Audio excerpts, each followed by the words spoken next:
Yo, what's up mga boss? So, nandito tayo ngayon sa Taguig. Maghahanap kami ng apartment ng aking kapatid. Baka sakaling meron kami mahanap ngayon dahil ilang araw na kaming naghahanap. Kaso nga lang wala kayo nahanap mga boss.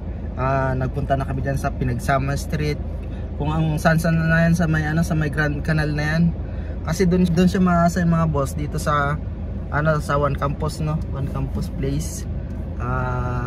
Ito pala yung kapatid ko mga boss, ay yan yung pinuntahan namin dati nung tawag nun sa PICC ba yan. Nagkaroon sila ng tawag nun parang panunumpa ba taking na sinasabi nila. So yun, nakuha niya na yung lisensya niya at nakapag-apply na ngayon dito sa One Campus Place, dito sa bandang may Grand Canal mga boss.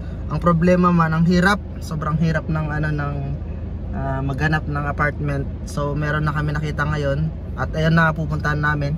Kakatapos lang namin kumain mga boss, so hindi tayo nakapag-update lagi dahil gawa nga ng yung iba naghahanap kami ng apartment dahil sobrang nahirapan na kami siguro dahil ang problema namin yung mga gastusin namin, dahil alam naman natin talaga mga boss na ang hirap maghanap dito ng mga apartment dahil sobrang mahal, sobrang tataas mga boss. So hindi namin afford yung mga ganun dahil gawa nga ng wala kaming malaking pera mga boss. At medyo sakto-saktuhan lang yung pera namin. Tapos nung nakaraan, nung pumunta pa kami, ayun, natiketa na akong mga boss. So gumastos din tayo doon. Ginawa natin ng paraan para makuha natin lisensya at mga lahat-lahat ng gasusin. At hindi na rin po ako nakakapagbiyahe gawa nga ng inaasikaso namin to, baka sakaling makahanap kami kasi ang deadline niya sa apartment niya mga boss is sa 13 ngayong January. So nung pagtungtong ng January ay naghanap-hanap kami, and then post nagbiyahe-biyahe muna ako para kumita kahit pa paano mga boss. And then although sumahod na tayo mga boss sa YouTube, hindi naman ganun kalaki mga boss, sakto lang. At yung iba pinabayad natin sa mga bills, pinabayad natin sa mga gastusin sa bahay. At nag-iwan ako mga boss ng pangbigay natin kahit pa paano syempre. Ayun nga, gawa nga lang sabi ko nun sa inyo na kapag merong kita sa YouTube mga boss is maglalaan tayo para may pwede tayong ibigay dyan sa pwede natin bigyan yung karapat dapat mga boss, hindi yung nagre-reklamo sa mga konting barya lang. Kuya Jo, wag naman ganun Kuya Jo magbago ka na January 2025 na mga boss. So yun lang, minsan nakakaanong mag-vlog nakakaanong na magbigay ng konti-konti lang kasi baka sabihin na naman barya na naman ibinigay natin. So sana magtuloy-tuloy at dumami pa mga boss na sa ganun na hindi barya naman yung ibibigay natin. At baka magreklamo na sila kaya kay Kuya Jonathan, Kuya Jo, bago ka na 25 na nga, yan nga sabi ko sa'yo, pag mali ka, kailangan natin itutuwid yun dahil hindi pwede i-tolerate yan. So yun lang mga boss, dito naman kami sa daan, papunta kami doon maghanap. Tingnan natin kung pwede tayong mag-vlog doon mga boss. Ready? Tingnan namin kung pwede tayong mag-vlog doon mga boss, kasi gawa nga ng syempre yung privacy rin ng may-ari ng bahay. Sa amin okay lang mga boss dahil alam naman natin yung kalakaran kay YouTube mga boss. Dahil hindi naman tayo basta-basta, sabi ko nga sa inyo dati na hindi naman tayo basta-basta tirada ng video. Kahit saan tayo, dahil may kanya-kanya tayong privacy mga boss. Alam naman natin, di ba? So yun, samahan nyo kayo mga boss kung ano yung pwede nating gawin or pwede nating makita na apartment. Sana ito na yung last na para maging maayos na, maging okay na, para pagdating ng 11 balik kami doon, pipick upin yung gamit niya, isasakay ko dyan sa likod. So ayun, napakalaking tulong to mga boss dahil nga natignan nyo sa likod, meron tayong lagayan ng mga gamit, pwede natin ilagay doon. At kung kotse-kotse lang yung gamit natin, wala, hindi sakto sa mga mga bubuhatin natin gamit mga boss. So Ayun, kailangan pa natin ng magbubuhat, syempre mabayad. Yun, wala na tayong ganong ano, wala tayong tawag nun, medyo kinulang yung budget namin dahil magda-down pa siya sa bahay. Ewan ko kung paunang bayad muna, kakausapin yung may-ari, depende yung pag-usapan mga boss, dahil kinulang kami sa budget mga boss. Ngayon nagtipid na lang kami, bumili lang kami ng tawag nun, burger lang at saka hotdog, no. Yun lang muna yung minerienda namin ngayon mga boss. So merienda lang, tanghali na umaga, di kami nag-umagahan.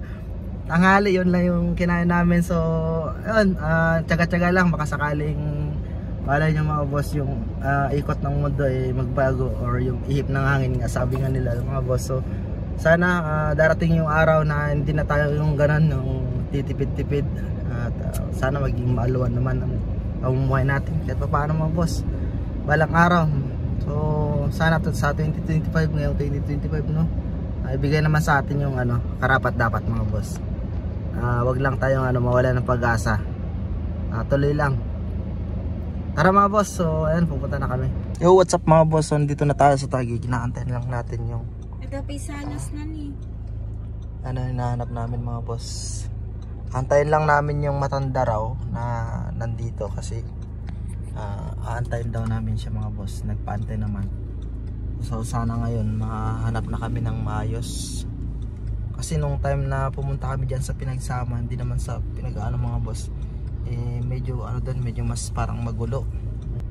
Medyo nagkaroon ng tawag na to, hindi namin gusto yung place mga boss, dahil unang-una po sa lahat, babae kasi yung kapatid ko, so hindi tayo pwede doon sa mas gusto natin yung may safety kahit pa paano mga boss, dahil sa panahon ngayon medyo mahirap mahirap yung ganong sitwasyon mga boss. So parang nag-ano lang kami ng safety awareness mga boss, dahil alam naman natin na medyo mahirap din yung dito yung sitwasyon mga boss.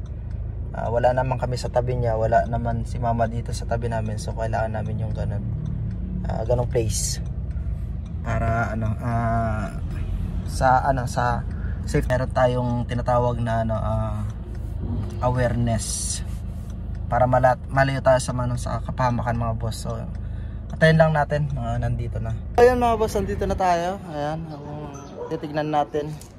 Tignan may nangyari. Nasagi natin konti yung barrier kasi may ginagawa doon mga boss. Sobrang dikit kasi ng dalawang bakod. Medyo medyo pumina. Gawa nga ang sikip kasi ng daanan. Tapos yung likuran ko kanina mga boss, may tricycle, kaya hindi tayo makapag-atras. Kumbaga dinikitan na tayo sa likod.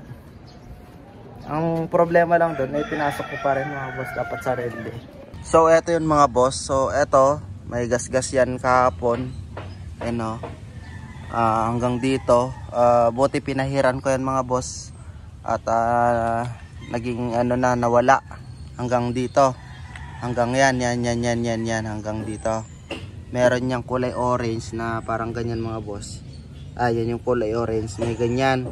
So eto, sumabit din to. Itong dalawang yan. Yan yung di ko inaasang sasabit doon. Nakala ko hindi. Kaso nga lang problema mga boss, dahil sa sobrang liit, hindi kasya. Siguro hanggang dito lang. Hanggang dyan lang nakuha dito. Barrier na kulay orange. Parang sa ng Maynilad mga boss, pero kulay orange. Eto, nakapasok yan. Banda rito, hindi na nakapasok. Ito. So tapos pagbuntot pa sa likuran natin, binuntotan tayo ng tricycle, tapos isang dump truck kahapon. Kaya ang hirap umatras. Ito na ko pag nakikita ko yan mga boss, parang nasasaktan ako dahil ngayon ko lang ito na nasagi ng konti. Ito pa lang yung sagi ko na magmula nung kinuha ko to mga boss. So mamaya washingan natin to. Ito yung Yan yung labas mga boss. Okay naman. Ang pintuan. May pusa sila mga boss. Ang lalaki oh. Ayan. Ito ang kwarto niya. Pwede kami pang paabot. Paabot ka na dito na. Paabot na si aircon. Ngamin ba yung nagpo dito? Hindi na tao kain ko. Dihat. Kababayan mga boss. Taga Ilocos. Ayan yung ano. Ito yung CR nila. Lamesa, lutuan. Okay naman. Bagong renovate ata to. May terrace.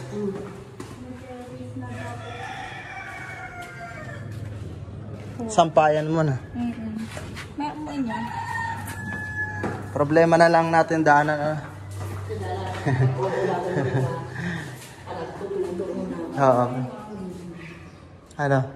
Okay. Maayos naman mga boss. Ito yung pinaka-kwarto. Sobrang hirap kami sa...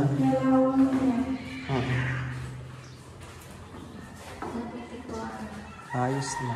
Sinasabihan ko siya. Opo, sabi niya. Huwag yung nakunan ko siya. Una nakakahiya yung kasi tapos tayo na itaas. Tahimik sa dalawa. Yung kayo nasa baba. Tapos magulo kayo dito. Kaya alam nila na nag-iisa ka lang. Yung pala, mas marami ka palang bisita sa kanila. Call center din. Nagatutal alibay na, di ako makabayan. Nakultab ka, maglalaro mo eh. Pero may kilo. Tapos, ito no, basto, ito no. Sino Ay, tatay? Balanggar ko tangan nanti. ito no, walay. Pag kami mo dyan ninanang nga eh. Kaya gawit kami man na po.